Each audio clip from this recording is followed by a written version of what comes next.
Cerita ini berlaku semasa saya masih belajar di salah satu universiti di Brunei pada tahun-tahun yang lalu. Kisah ini terjadi di perpustakaan kepunyaan universiti tersebut, yang mana pada malam itu saya tengah menyiapkan kerja. Pada malam itu hanya saya seorang sahaja yang berada di tingkat 2, kerana jam pun menunjukkan pukul 8. Maklumlah, pelajar-pelajar pun sudah pun pulang. Saya tidak ambil endah sangat pada sekeliling saya kerana saya benar-benar sibuk menyiapkan kerja. Jadi dalam pertengahan saya menyiapkan kerja, tiba-tiba ada kelibat seorang perempuan yang datang menuju ke arah tempat meja saya. Dari mana datangnya, saya pada waktu itu tidak tahu. Tetapi dia terus melintas dan duduk di meja belakang saya. Tengok secara fizikal, saya sempat lagi melihat dari hujung mata saya bahawa perempuan itu berpakaian merah dan rambutnya panjang sampai ke dada. Yang agak pelik, dia tidak menyapa atau menegur saya pun dan terus sahaja duduk di belakang. Saya merasa agak takut dengan benda pelik ini, tapi saya tidak ambil banyak perhatian dan terus sambung dengan kerja saya. Selepas itu, saya terdengar suara perempuan di belakang, seolah-olah dia sedang menyanyi, tetapi dia tidak mengeluarkan satu patah perkataan pun. Malah dia hanya membunyikan irama. Saya bermula rasa seram. Saya tidak dapat lagi fokus dengan kerja saya kerana fikiran saya terganggu oleh perempuan yang di belakang saya. Dan tiba-tiba, perempuan itu berhenti menyanyi dan berkata, "Belum balik lagi kah?" Saya pun terus meremang bulu mendengar kata itu. Saya pun terus tercium bau kemenyan yang datang kuat dari belakang saya. Saya menjadi kaku dan tidak tergerak.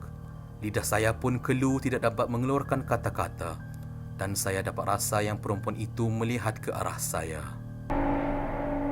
Saya memberanikan diri terus kemaskan barang saya dengan keadaan ketakutan yang sungguh amat. Dan saya terus pecut ke arah lift untuk lari dari tempat sana. Saya tekan butang lift berkali-kali dan tidak mahu melihat belakang. Saya makin merasa takut kerana lift ini mengambil masa untuk naik ke tingkat atas. Dan tiba-tiba ada bunyi pergerakan dari belakang saya, seolah-olah macam bunyi orang merangkak. Oleh kerana refleks, saya tanpa berfikir terus menoleh. Mungkin kerana terlalu takut, saya terasa ingin tahu apa yang ada di belakang saya. Saya ternampak perempuan itu merangkak perlahan-lahan menuju ke arah saya. Kulitnya agak pucat, rambutnya serabut panjang mengheret di lantai.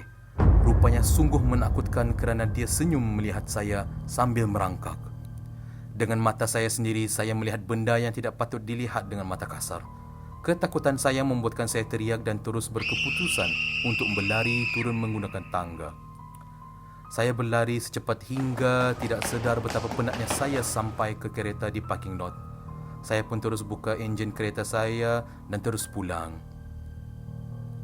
Saya tidak berani untuk berada di perpustakaan sampai lewat lagi semenjak pengalaman yang menakutkan itu.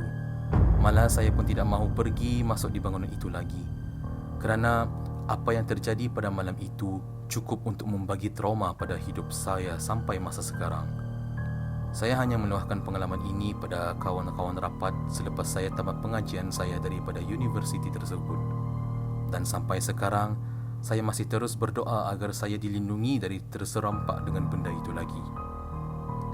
Apakah benda itu? Saya pun tidak tahu. Mungkin benda itulah yang menyebabkan mengapa perpustakaan itu tutup awal pada masa ini. Mungkin bukan sahaja saya yang mengalami pengalaman seram itu.